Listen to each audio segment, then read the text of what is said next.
Inside a control room on a tropical island in southern China, engineers are watching a reactor that has never produced a single watt of electricity. But that is about to change. Within months, this compact nuclear reactor could begin powering more than 500,000 homes. Not from a massive nuclear complex stretching across miles of land, but from a single unit small enough to fit inside a warehouse. Now, that should make you stop and think. Projects like this usually take the United States, France, or the UK well over a decade to build, often running billions of dollars over budget. But China's Ling Long one went from first concrete in 2021 to major pre-startup testing in just a few years. If you're imagining a traditional nuclear power plant, you're imagining the wrong thing. Think of something closer to a factory-built module than a giant construction project. And that's where this story becomes far bigger than one reactor. Because this isn't really about nuclear technology. It's about how China may have found a faster, cheaper way to build the next generation of power plants, and why that could reshape the global race for energy, industry, and AI. Stay with this, because the story behind this reactor explains far more than how it works. It explains where the future of global power may be heading. If I tell you that right now in the world, a race is going on whose winner can shape the global economy of the next 50 years, then perhaps your first thought might go towards artificial intelligence, semiconductors, or space technology. But the real race is something else: energy. Because history has proven one thing again and again. The foundation of every industrial revolution was not laid by any new invention, but by cheap and reliable energy. The steam engine could only change the world when there was coal. Mass manufacturing only became possible when electricity reached every factory. And today, AI will also grow as fast as it can get electricity. That is why considering Ling Long 1 as just a reactor would be to make this story very small. This is not a reactor, it is a test. This is a test of whether nuclear power plants can also be built on a production line like mobile phones, aircraft engines, and electric vehicles. And if the answer is yes, then perhaps the economics of the nuclear industry will change forever. But here a question arises. If this idea is so revolutionary, then why didn't nuclear superpowers like America, France, and Japan take the lead in this direction earlier?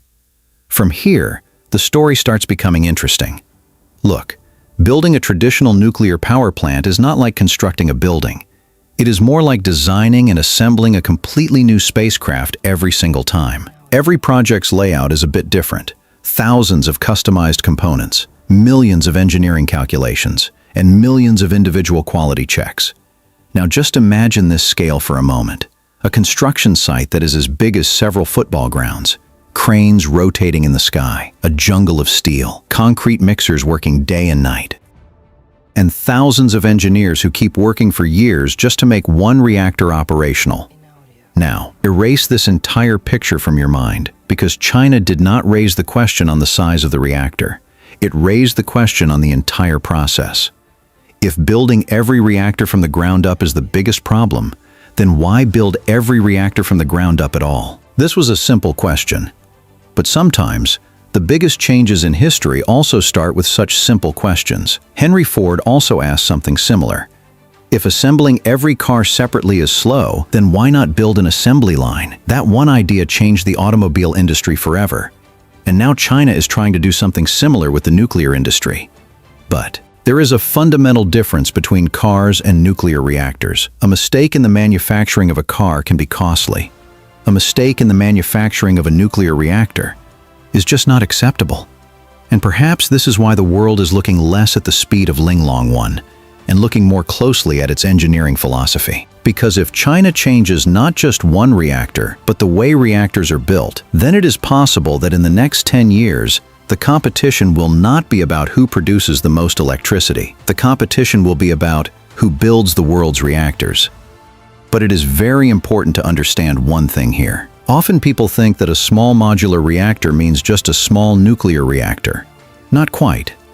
If the problem could be solved just by reducing the size, then the world would have done this 20 years ago. The real innovation is not in the dimensions of the reactor. It is in its philosophy. And to understand this philosophy, let's do a small experiment. Imagine you are standing in front of a luxury hotel. Every system is installed in a different place. Air conditioning has its own room. Boilers have their own floor. Electrical systems are separate. Water treatment is separate. Maintenance teams keep walking from one corner of a building to another every day. Now an engineer comes and says, I can redesign all these systems and fit them into one compact unit. At first glance, this seems impossible, but in the world of engineering, this process is called integration. And the story of Ling Long 1 starts from here. In traditional nuclear reactors, steam generators, coolant loops, and many critical systems are connected outside the reactor through interconnected piping. This means the more pipes, the more welds, the more welds, the more inspection points, and the more inspection points, the more complexity. And in engineering, complexity is often the most expensive thing. Here, China tried to change the game. In the design of Ling Long 1, many major systems have been integrated inside the reactor pressure vessel, meaning the work for which a whole mechanical network was required earlier. Now a large part of it is performed inside a compact structure.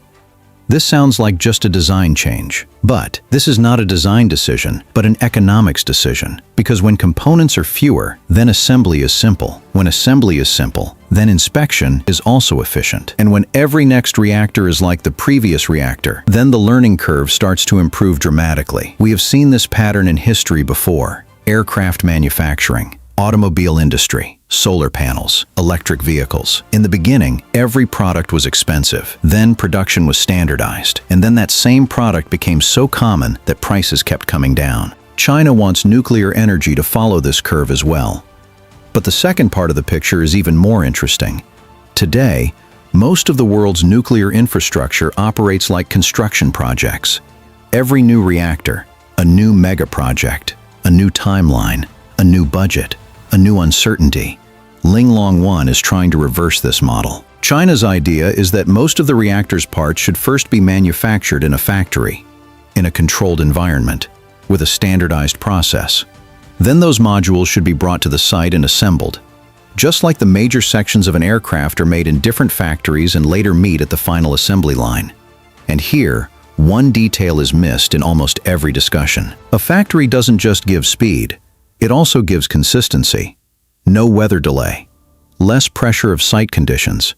Every component goes through a repeatable process, and repeatability is the real foundation of mass manufacturing. But there is a problem here, and perhaps this is also the most critical point of the entire story.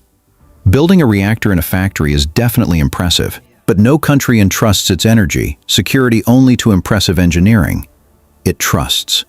And in the nuclear industry, trust is not built by just looking at drawings. It is built by operational performance. That is why the biggest challenge of Ling Long 1 is not assembling the reactor, but convincing the world that this reactor will remain as reliable every day, every month, and every year as its engineers claim. And from here, the story moves out of engineering and enters the world of trust.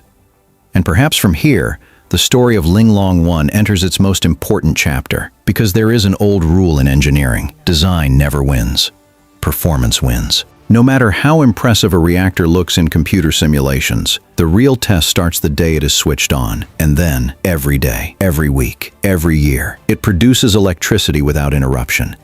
That is why the world's eyes are not just on whether Ling Long 1 can run or not. The world is watching how long it can run. And at this point, China's strategy looks different from all other countries. At first glance, it looks like just a nuclear reactor. But in reality, it is a demonstration of a manufacturing strategy. Understand the difference. If any country builds just one reactor, then it has achieved an engineering achievement. But if the same country repeats that reactor 10, 20, or 50 times with almost the same quality, then it has not created engineering, it has created an industry. And industry means scale. Scale means lower cost. And lower cost, market leadership. History is full of this pattern. Solar panels, they were expensive at first. Production was scaled. Prices kept falling. Electric vehicles, they were a luxury product at first. Mass manufacturing made them mainstream. Lithium batteries, the story was almost the same. And now the question is arising: can nuclear reactors also follow this path? If the answer is yes, then the competition will not be of technology. The competition will be of factories. And here, Europe's concern begins. Often headlines give the impression that Europe is only concerned about China's reactor. But the real concern is not the reactor. It is the business model. Think, if tomorrow China proves that it can deliver a standardized reactor every 2 or 3 years, while any other country takes 10 or 12 years for the same task, then naturally, which side will developing countries look at? Only at technology or at delivery? Delay in energy infrastructure is also a cost, and many times the most expensive cost. A factory that is built 5 years late, it doesn't just not produce for 5 years, it also loses 5 years of economic growth. That is why the nuclear race has not remained just a race to produce electricity. It has become a race against time. But there is another part of the picture, and this is perhaps the most dangerous one: artificial intelligence. Today, every major AI company is facing the same problem. Models are becoming smarter, but to train them, data centers need unimaginable electricity. According to some estimates, a large AI data center can consume electricity equal to millions of homes. Now, think about this for a second. If tomorrow AI demand doubles, then will only solar panels be able to meet this demand? Not all the time. Wind farms? Not everywhere. Natural gas? The pressure of carbon emissions is a separate issue, and that is why nuclear energy is returning to the center of global discussion. But this time, the reason is even bigger than climate change: artificial intelligence. And suddenly, Ling Long 1 no longer remains just a Chinese reactor. It becomes a possible building block of the AI economy's infrastructure. And if this equation proves to be true, then the question will not be how many reactors China built. The question will be, did China lay its foundation even before the AI energy race started? End of part 3. But perhaps the most interesting part of this whole story starts now, because history shows us a strange pattern. Whenever any technology changes the world, it is expensive at first, then it becomes better. And in the end, it becomes so common that people stop noticing it. The same happened with electricity, with the internet as well, with smartphones too. And now the question is, has nuclear energy also set out on this journey? It is possible, or perhaps not at all. And because of this uncertainty, Ling Long 1 becomes so important. Because if this reactor proves to be commercially successful, then perhaps the first question of the world will not be, how much electricity did China produce? Instead, how fast can China build the next reactor? And these two questions definitely sound similar, but are completely different. The first question is of energy. The second is of influence. And in global politics, influence is often born from electricity itself. Now, don't imagine the next 10 or 20 years. Just look at one trend. Artificial intelligence is expanding. Data centers are multiplying. Electric vehicles are selling in record numbers every year. Hydrogen plants are being planned. Semiconductor fabs are continuously growing. Every industry is asking for one thing: more electricity. But not just more. Reliable, stable, 24 hours available, and as cheap as possible. Now, here is a detail that is ignored in almost every debate. Energy does not just support the economy. Energy decides the location of the economy. Where will a steel mill be set up? In which country will a battery factory be built? To which continent will an AI data center go? These decisions are often made by looking at electricity before taxes. And that is why Ling Long 1 is not just a project of nuclear engineering. It is a project of industrial strategy. But there is a catch here as well. A very big catch. Even if China builds reactors fast, the world is not going to follow it immediately. Why? Because in the nuclear industry, reputation is bought before the product. An airline buys a new aircraft only when it has trust in it. A country installs a new reactor only when it is sure that it can run safely for the next 60 or 80 years. Meaning, the real journey of Ling Long 1 will not end on the day of startup. It will start on that day. Every successful operating year will be a new proof. Every safe shutdown will be a new proof. Every maintenance cycle will be a new proof.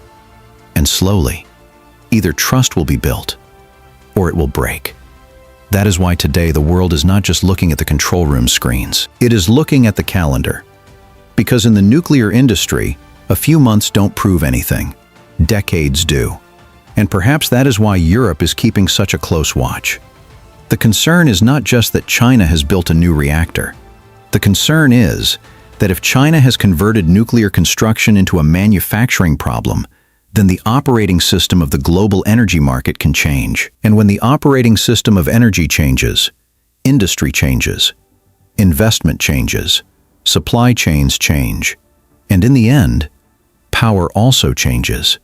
That is why the next time you hear the name Ling Long 1, don't just think about a reactor. It is possible that you are looking at such a machine that will not just generate electricity, but is also writing the rules of the 21st century's next geopolitical race. And perhaps that is why. The biggest question of this story is still the same. Will the world buy reactors only from China in the future, or that future's energy dependence as well? This decision will not be made by any speech. This decision will be made by the performance of the next 10 years. If you think that small modular reactors can truly become the future of energy, then definitely tell in the comments. And if you want to understand the real stories hidden behind the world's biggest technologies, mega projects, and geopolitics through such deeply researched documentaries, then don't forget to subscribe to the channel, because the next story will not be just of technology, but of that future, which is going to shape the lives of all of us.